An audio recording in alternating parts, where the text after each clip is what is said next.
नमस्कार आणि welcome to the new blog of the Tanaya Nikhil. मी तनया तुमचं अगदी मनापासून स्वागत करते आपल्या आजच्या एका नवीन ब्लॉगमध्ये. तर आज आहे शुक्रवार. रात्री आमचा तुम्ही गोंधळ बघितला असेल मागच्या ब्लॉगमध्ये, त्याच्यामुळे खूप जास्त काही शूट करताना आलं आहे.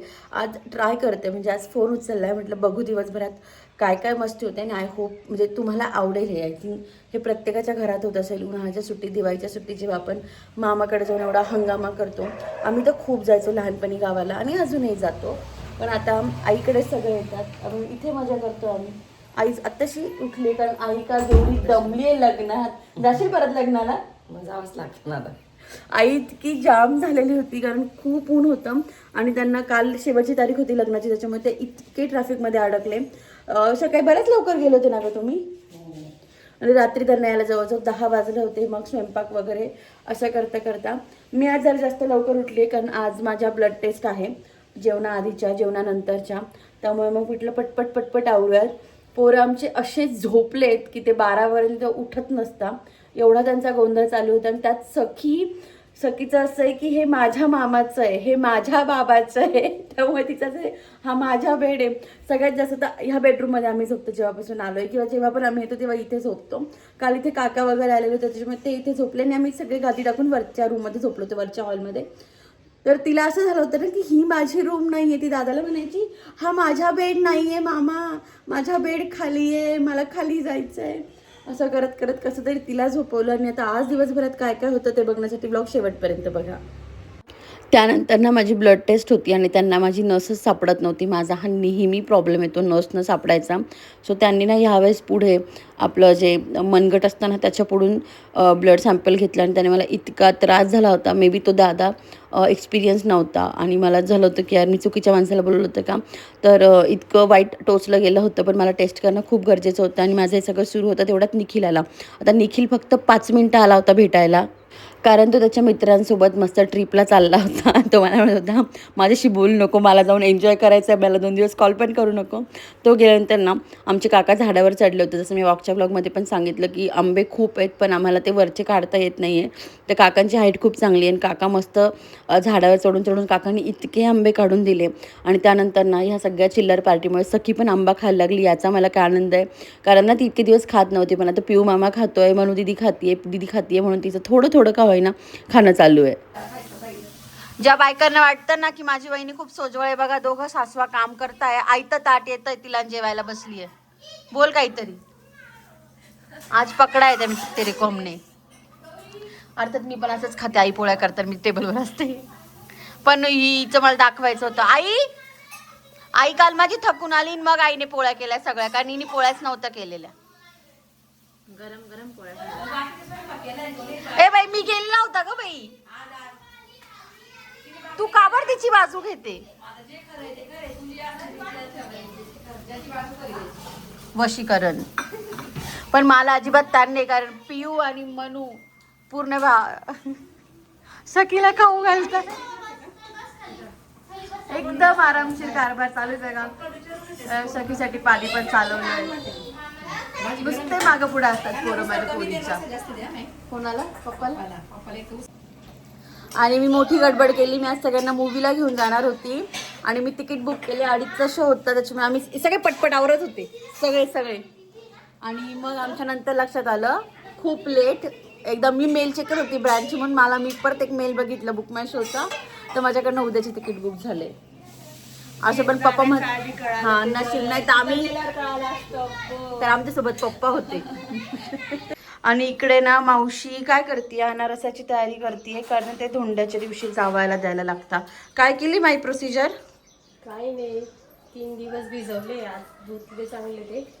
येस. आणि पाण्यातून काढून आता थोड्या वेळाने सुकवायचे नितरले की.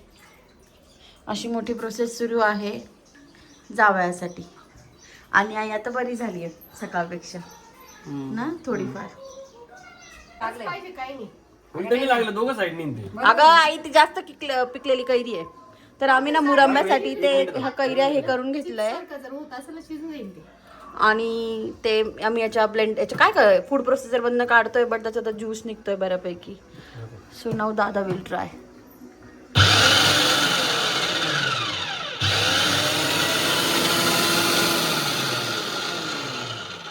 आणि या कामासाठी दादा माई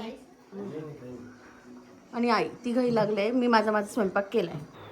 त्यानंतर दुसऱ्या दिवशी आवरून दादा, आयुष आणि ते सगळे म्हणजे 6 जण गाडीवर आणि आम्ही 4 असे रिक्षाने गेलो होतो, कारण पप्पाला ऊन अजिबात सहन होत नाही. आम्ही मूवीला गेलो होतो आणि सगळे एक्सायटेड पण होते मूवी बघण्यासाठी. सगळ्यात जास्त पप्पा होते एक्सायटेड. गौरीला तर घेणं देणंच नाही आणि पप्पा पण आहे आमच्यासोबत. ॲक्च्युली मी आणि पप्पा येणार होतो ते पिक्चर पाहायला, नंतर एक एक वाढत गेले आणि सगळे आलो. आणि आता आम्ही फोटो व्हिडिओज काढतोय, कारण आमच्या पिक्चरला अजून 10 मिनटं बाकी आहे. काय बोलायचं आहे तुम्हाला? नाही. पप्पा फिट चेक बघताय प्रत्येक ठिकाणी बारीक झालेत म्हणून. मी का दाखवते तुम्हाला? जाऊ दे बघा. पिक्चर बघून आलोय ना, आता मी खेळायला बसलोय आणि वहिनी पहिल्यांदा गेम खेळते. सो तिला वाटतंय की खूप इझी आहे. मेडिकल सोडून बाई पत्ते कुटायला बसली आज.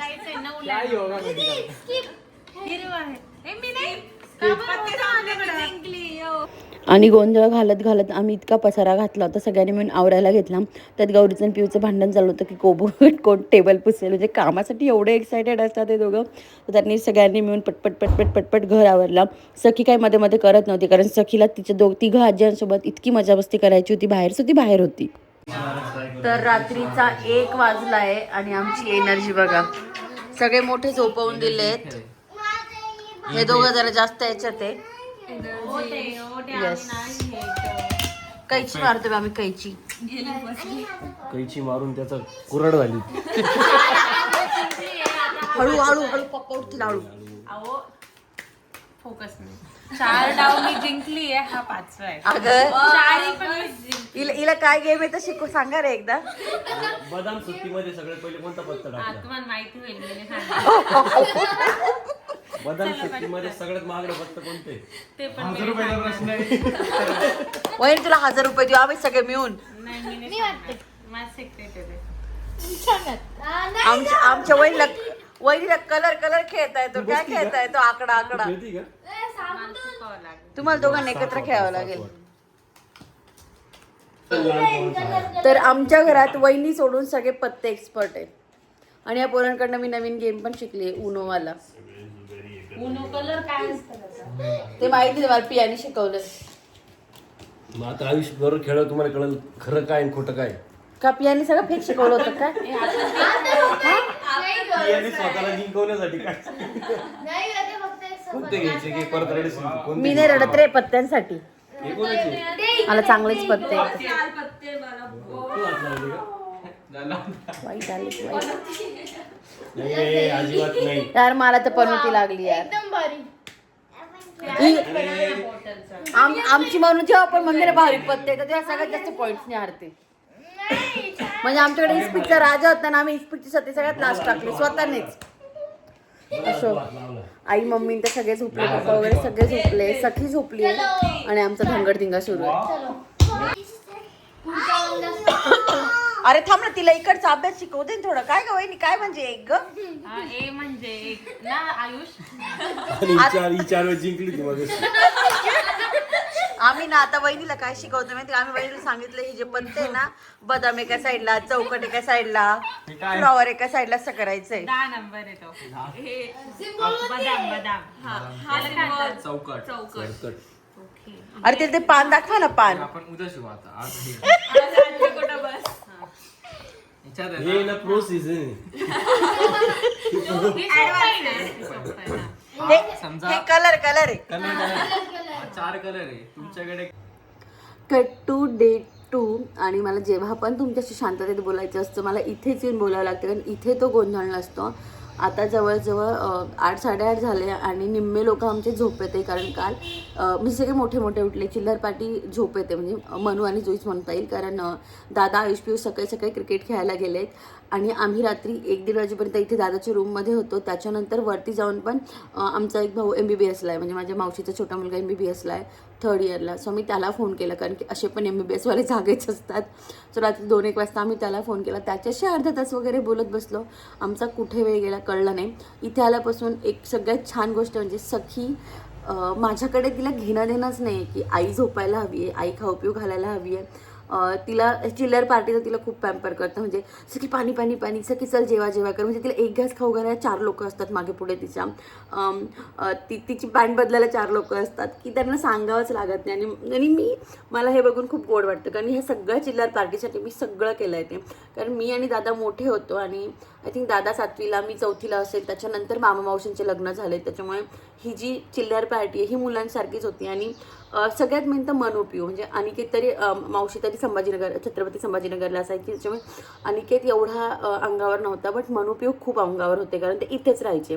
मी कॉलेजला होती, इंजिनिअरिंगच्या फर्स्ट इयरला होती, तेव्हा मनोपिऊ आले होते, त्याच्यामुळे ते एकदम लहान बाळासारखं त्यांना ट्रीट केलं ना, तर ते माझ्या लहान बाळाला ट्रीट करताय. आणि इतके दिवस ना असं व्हायचं मी आणि दादाच मजा करायचं असायचो. आता आयुष पण मोठा झाला आहे, जुई पण मोठी झाली, अनिकेत पण मोठा झाला आहे, सो श्रेयस पण मोठा झाला आहे आमचा. सो आता आमच्या वयात असं आमची मला इकडच्या लोक म्हणजे इकडे तिकडे बघून असं व्हायचं काय नाही, यांचे कझन्स केवढे मोठे आहेत, केवढी मजा करता. आता आम्ही त्या एजला आलो आहे की आता आम्ही सगळे बसून मजा करू शकतो, कोणत्याही टॉपिकवर बोलू शकतो, अर्थात आमचे छोटे सोडले तर. पण यार बस इथे आल्यानंतर ना मला असं वेगळीच एनर्जी येते. मला ना एकटं राहायला नाही आवडत, म्हणजे पुण्याला मी निखिल सखी असताना तरी मला असं वाटतं की सारखे कोणीतरी येत जात राहावं. मला असं एकलकोंड फक्त आम्ही तिघंच आणि आमचीच फॅमिली असं नाही, मला सारखे लोक लागतात आसपास. आणि इथे आल्यानंतर माझी ती हाऊस प्रॉपर पूर्ण होते. आता इथे 4 दिवस आमचा मुक्काम झाला आहे, 2 दिवस मामाकडे असेल, आणि मामाकडे जाऊन इतका गोंधळ असतो की मामाच्या बिल्डिंगमध्ये कळून जातं की नाही काळे साहेबांकडे कोणीतरी आलं आहे म्हणून एवढा गोंधळ आहे आमचा, इतका मस्त गोंधळ असतो. तर आणि मी एन्जॉय करते ही जी काही फेज आहे ना, मी म्हणून मुद्दामून ह्यावेळेस येते. दिवाळीत पण माझं असं होतं की 1-2 दिवस लेट जाईल, पण जेव्हा सगळे येतील ना तेव्हाच जाईल, कारण की सगळे आल्यानंतर आमची कामं पण इतकी पटपट वाटली जातात. आमची चिल्लर पार्टी पण एवढी ॲक्टिव्ह, धप कामं पण करते, मजा मस्ती पण करते. म्हणजे पियाला येऊन 3 दिवस झाले, मामा मामीचा पियाला फोनसुद्धा नाही की तू. आणि पिऊ इतका खत्री, ते काय लग्नाला गेले होते ना, तिकडनं पिऊ आपोआप मम्मीनाच्या गाडीत आला आणि घरी फोन करून सांगते की आयुष दादासोबत माझी बॅग पाठवून द्या, नाही तर आत्यांसोबत बॅग पाठवून द्या. पिऊ न सांगता निघून आला होता. म्हणजे त्याला असं असतं की कधी जायचं असतं आत्याकडे, आणि इथे येऊन खूप छान असं वातावरण तयार होतं. आणि आता ते सगळे आमच्या वयात आले, त्याच्यामुळे आम्ही खूप एन्जॉय करायला लागलो आहे. असो तर आज आमचा धोंडा होता, आज संडे, आणि आज अधिक मासाला सुरुवात पण झाली, आणि आज आमचा मस्त धोंड्याचा कार्यक्रम होता. पण जसं तुम्ही मागच्या क्लिपमध्ये बघितलं असेल, निखिलला मित्रांकडे जायचं होतं. म्हणजे निखिल दरवेळेस उन्हाळ्यात आणि दिवाळीत त्यांचं ठरलेलं असतं मित्रांचं कुठेतरी बाहेर जाणं. आणि आणि ॲक्च्युली तो मागचे 6-7 महिने खूप फ्रस्ट्रेटेड होता कामामुळे, त्याच्यामुळे मग ते आधी जाणार होते, पण निखिल येणारे म्हणून त्यांनी प्लॅन पोस्टपोन केला. आणि निखिलनी माझ्यासाठी कधीच सुट्ट्या टाकत नाही, मित्रांसाठी मस्त 3-4 दिवस सुट्ट्या टाकल्या होत्या, आणि तो बाहेर गेलेला आहे. तो आज दुपारी येईल, त्याच्यामुळे मग तो दुपारी आल्याला लगेच प्रोग्राम करणं बरोबर पण नव्हतं, कारण मग तो 2-2:30 वाजता येईल, तोपर्यंत आई तात्यांना पण बसून ठेवणार, कारण जसं आमचा धोंडा असतो तसा आई तात्यांचा पण असतो, जसं की पप्पा बहीण मानतात त्यांना, त्याच्यामुळे मग आमच्यासोबत त्यांचं पण करतात. तर मग आई तात्यांना एवढं 2:30पर्यंत थांबवणं पण योग्य नव्हतं. सो या वीकमध्ये आम्ही करू प्लॅन काहीतरी, कारण नसतं शक्य झालं आम्हाला. तसं उद्या पुण्याला परत जायचं होतं, कारण माझे शूट्स खूप वाढून जातात. तरी ह्यावेळेस मी म्हणजे मला खूप असं इथे आल्यानंतर पण आईंना इतकं छान वाटतं की तू बिझी आहेस, तू काहीतरी करतेयस, त्यामुळे मग त्यांना असं वाटतं की नाही यार म्हणजे योग्य चालू आहे जे काही चालू आहे ते. पण त्याच्यामुळे आम्हाला उद्या जायचं पण होतं पुण्याला, पण आता अजून 2-3 दिवस करावं लागेल एक्सपांड. त्यातल्या त्यात माझे रिपोर्ट्स पण आले, जे काही चांगले आलेले नाही आहे.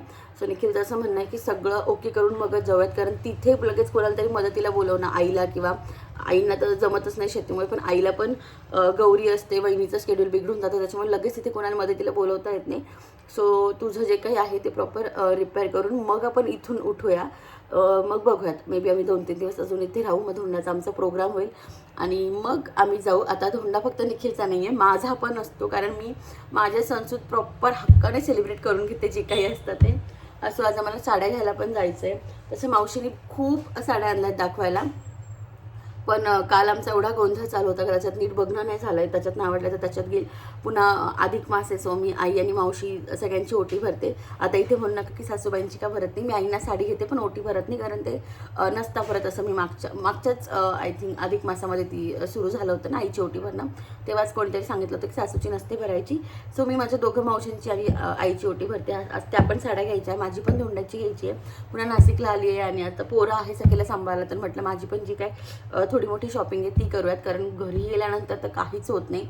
आणि ह्यावेळेस तर मी असं मला झालं होतं की लवकर जाऊयात, सखीच्या ॲडमिशनचं बघूयात, तसं आम्ही बोलून आलो होतो यायच्या आधी, पण पण इथे आल्यानंतर मी जे मोदीजींचं भाषण ऐकलं सोन्याबद्दल किंवा स्कूलबद्दल वगैरे, ऑनलाईन वर्क फ्रॉम होम करा, तसं वाटतं की वर्क फ्रॉम स्कूल नको व्हायला. कारण मी सखीला मुळात सोशलाईज होण्यासाठी, तिने ॲक्टिव्हिटीज करायसाठी म्हणून पाठवते, नाही तर तिला ते बेसिक जो अभ्यास येतो तो सगळा येतो. आणि ती माझी अपेक्षा पण नाही आहे की तिला मला त्याचा जोर पण द्यायचा नाही की नाही तुला हे आलं पाहिजे ते आलं पाहिजे. ती ऑलरेडी जे काही शिकली 1 to 10 किंवा ते ABCD काय A फॉर ॲपल ॲनिमल सगळं ती ह्या पोरांमध्येच खेळता खेळता शिकलेली आहे. म्हणूनच मला तिला टाकायचं होतं की लहान मुलांमध्ये ते खेळतात, पण ते पण जर ऑनलाईन होणार असेल तर मग प्रश्न पडतो. कारण गौरी आमची आम्ही 2.5 वर्षाची असताना प्ले स्कूलला टाकली होती आणि पहिले 2.5 ते 3.5 वर्ष आमची गौरी नुसती खेळायची. गौरी इतके गाणे म्हणायची वेगवेगळ्या प्रकारचे, इतक्या वेगवेगळ्या प्रकारचे गाणे म्हणायचे. तिच्या त्या बोबड्या भाषेत बोलणं इतकं कौतुकास्पद वाटायचं की यार नाही यार एंटरटेन होते ती स्वतः खूप एन्जॉय करायची. मग माझं पण असं होतं की सगळीला मी खूप जास्त आमच्या ते ग्राउंडवर पण खेळायला पाठवत नाही की चला यार मुलांमध्ये जाईल मिक्स होईल. तो माझा हेतू होता. नाही तर निखिल तिला शाळेत टाकायच्या विरोधात होता, पण माझं असं होतं की नाही यार मला तिला पाठवायचं आहे प्ले स्कूलला. तर मी गौरीमध्ये खूप चांगले चेंजेस बघितलेत. तर मग असं जे काही होतं ना त्याच्यामुळे मग असं होतं की यार ऑनलाईन होणार असेल तर मग उपयोग काय, माझा जर उद्देश साध्यच होणार नसेल तर उपयोग काय ह्या गोष्टीचा. तर बघू आता त्याच्यावर पण विचार करू. मी आता जास्त काही बोलत नाही. आता मी ज्या शॉपिंग करायला जाणार साड्यांची ते पण मी नेक्स्ट ब्लॉगमध्ये कवर करायचं ट्राय करेन, कारण हा ब्लॉग ऑलरेडी खूप मोठा होऊन जाईल असं मला वाटतं आहे. सो आय होप तुम्हाला आपला आजचा ब्लॉग आवडला असेल तर खाली कमेंटमध्ये एक छोटा हट्ट बनता आहे आजच्या ब्लॉगमध्ये सगळ्यात जास्त काय आवडलं तेही खाली कमेंटमध्ये सांगा. भेटूया अशाच एका छानशा ब्लॉगमध्ये. तोपर्यंत बाय.